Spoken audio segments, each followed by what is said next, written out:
अस्सलाम वालेकुम सामीन, हाज़िर खिदमत है। साथ हैं कुर्ब की अगली किस्त। खाना तो खा लो, बस रेडी मुझे भूख नहीं है। अस्मा की सलाह पर चली आई थी। अलबत्ता चाय ज़रूर पीऊँगी। फिर जाते जाते दरवाजे पर रुक कर बोली, अस्मा आप खाना खा लें तो खानसामा से कहकर चाय बनवा लीजिएगा, मैं ऊपर जा रही हूँ। उसका लहजा बदला हुआ था और अंदाज भी, जिससे अपने और उनके फ़र्क को जिता रही हो। सब ने महसूस किया और मुतअज्जिब होकर एक दूसरे को देखा, जबकि वो रद्दमल देखने के लिए रुकी नहीं। हर तरफ छाई हुई खामोशी बता रही थी कि सब लोग सो चुके हैं। उसने ज़रा सा गर्दन मोड़कर अस्मा की तरफ देखा। वो भी बेखबर थी। सोने की कोशिश तो उसने भी की थी, लेकिन नींद किसी तरह भी नहीं आके दे रही थी। एक तो वो बेवक्त सो चुकी थी, दूसरा जहन भी पूरी तरह बेदार होकर सोचने समझने के काबिल हो गया था। सबसे पहले उसे हुमा की कही हुई बातें याद आईं। उसके बाद यहाँ गुजरे 3-4 दिनों का हर पल निगाहों में आ समाया। अस्मा का सुबह सवेरे खिड़की के पास खड़े होना, यकीनन वो चुपके चुपके ज़वार शाह को देखा करती थी। उसे अपने आप पर हैरत हुई कि बात उसने पहले रोज़ क्यों नहीं जान ली, जबकि अस्मा उसे उठता देखकर बौखलाकर खिड़की के पास से हट जाती थी, जैसे चोरी पकड़ जाने का डर हो।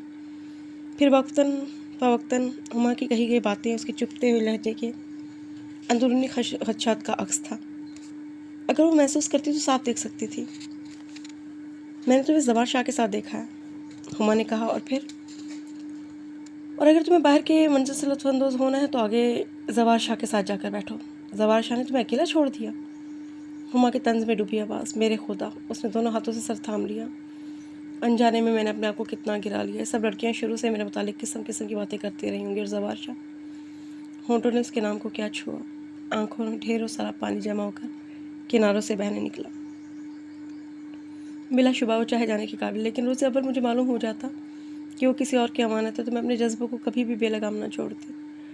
और अब इस मुख्तसर सी मुद्दत में मैं इतनी आगे निकल आई हूँ कि वापसी के रास्ते भी साफ नज़र नहीं आते, लेकिन वापसी तो बहरहाल जाना है।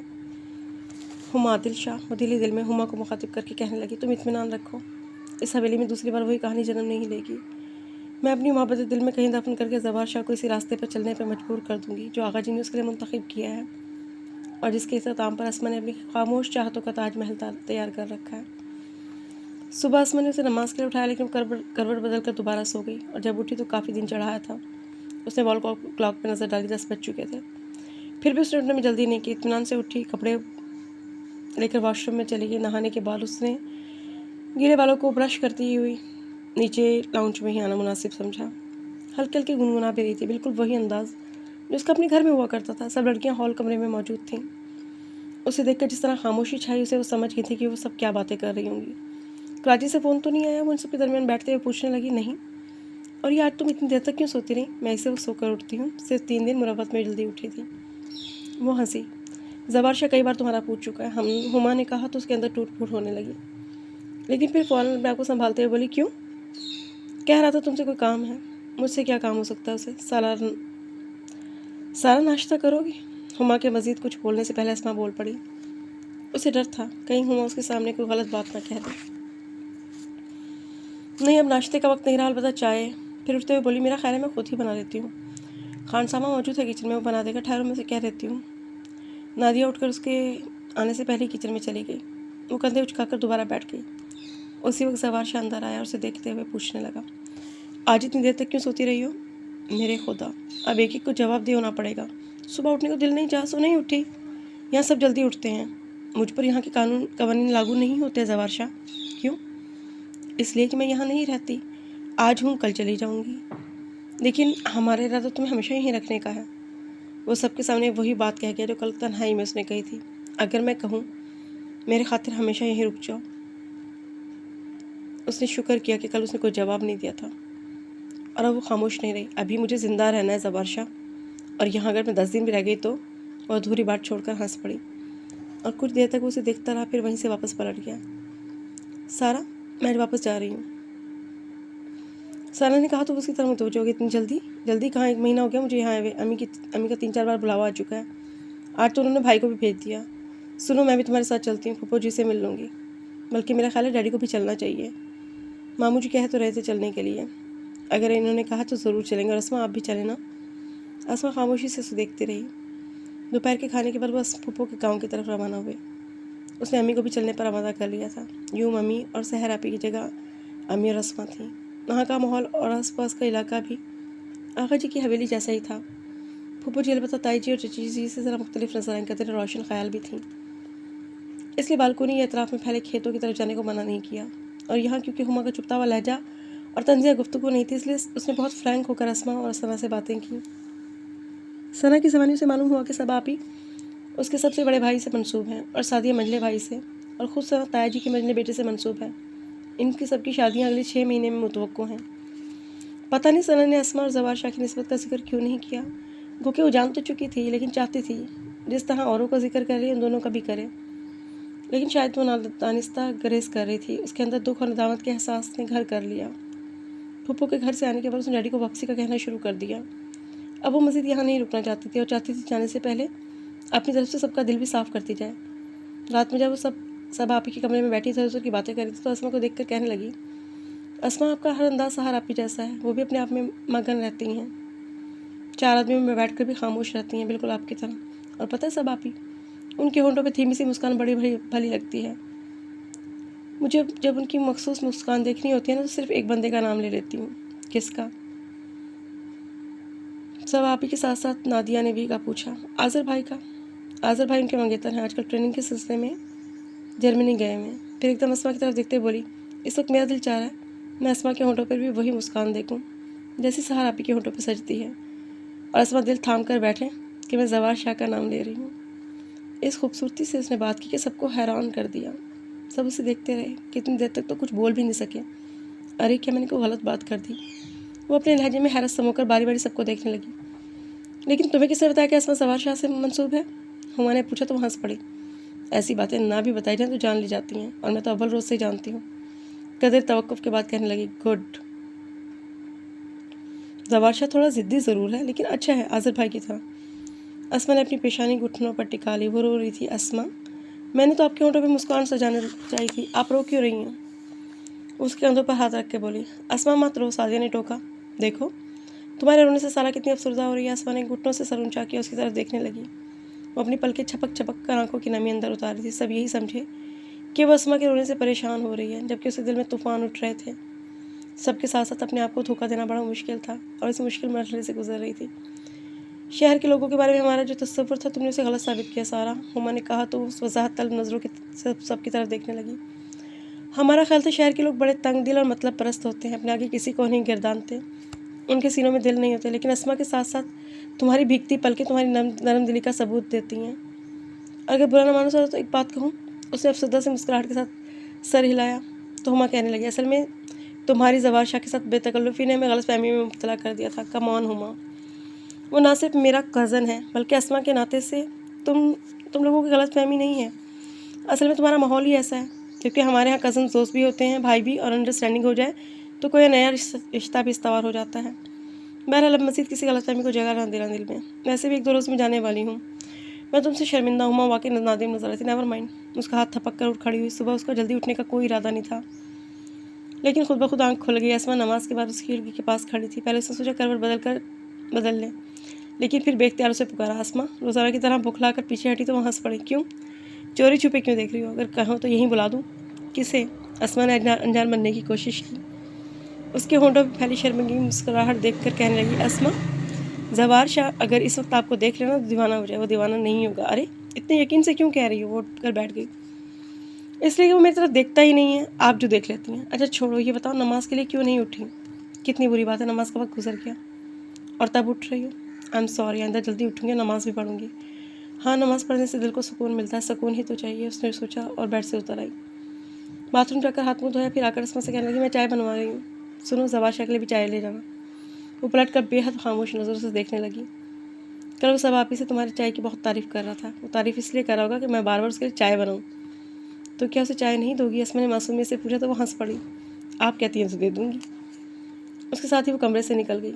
जिस वक्त उसके लिए चाय लेकर गई, वो घास पर बिल्कुल सीधा लेटा हुआ था। उसकी आंखें बंद थीं और वो होंठ किसी बात को सोचकर जाविया बदल रहे थे।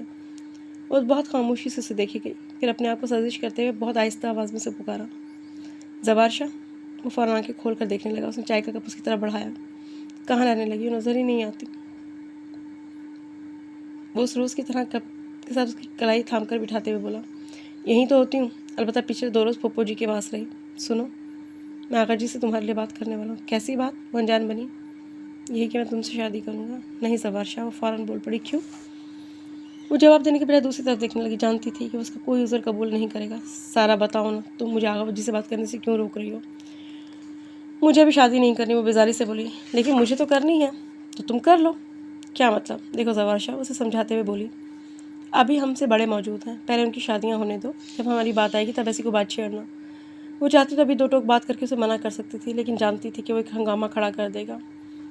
अभी रात ही में तो उसने लड़कियों के सामने अपनी पोजीशन को साफ किया था। अब अगर इसकी तरफ से ना ऐसे ज़वार शाह की तरफ से कोई बात होती तब भी कसूरवार वही ठहराई जाती, इसलिए उसे सहूलत से रोक दिया। वैसे भी कल जा रही है और आज का दिन इत्मीनान से गुजारना चाहती थी। दोपहर में वो नादिया के साथ आगा जी के कमरे की तरफ जा रही थी जब वो पुकार कर कहने लगा, सुनो तुम्हारा फ़ोन है, मम्मी का होगा। आओ नादिया, तुम भी मम्मी से बात कर लेना। वो नादिया को लिए हुए उसके पास आई और रिसीवर कान से लगा ली। दूसरी तरफ नोमी था। उस रोज़ उसने महज ज़वार शाह को छेड़ने की घर से नोमी से ऐसी बातें की थी कि उसने जलकर रिसीवर पटक दिया था। अब उसका मकसद छेड़ना नहीं था, बस चाहती थी कि कोई ऐसी बात जो उसके दिल पर लगी और उससे मुतनफ़िर हो जाए। वो बड़े बेमुरवत हो नोमी, मैं हर रोज़ तुम्हारे फ़ोन का इंतज़ार करती हूँ। वाकई मैं तुम्हारे बगैर बिल्कुल भी इंजॉय नहीं कर सकती। वो हंसती हुई बोली, हाँ अल्लाह मियाँ के हाँ भी दोनों साथ ही चलेंगे तुम्हारी इसी बाइक पर। और सुनो, कल मैं आ रही हूँ। मेरा ख्याल है लाइन कट गई। वो मायूसी से सर हिलाते हुए बोली और रिसीवर क्रेडर पर डाल दिया। तुम्हारी ऐसी बातों से लाइन ना कटती तो क्या होता, वो जलकर बोला। और वह हंसती हुई नादिया का हाथ पकड़कर दोबारा आगा जी के कमरे की तरफ चल पड़ी।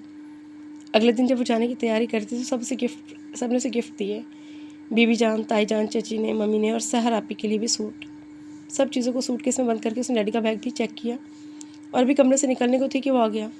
इस तमाम अरसे में पहली बार उसके कमरे में आया था। वो जानती थी इस घर के किसी भी लड़की को लड़कियों के कमरे में आने की इजाज़त नहीं है, इसलिए कदर हैरान होकर देखते हुए बोली,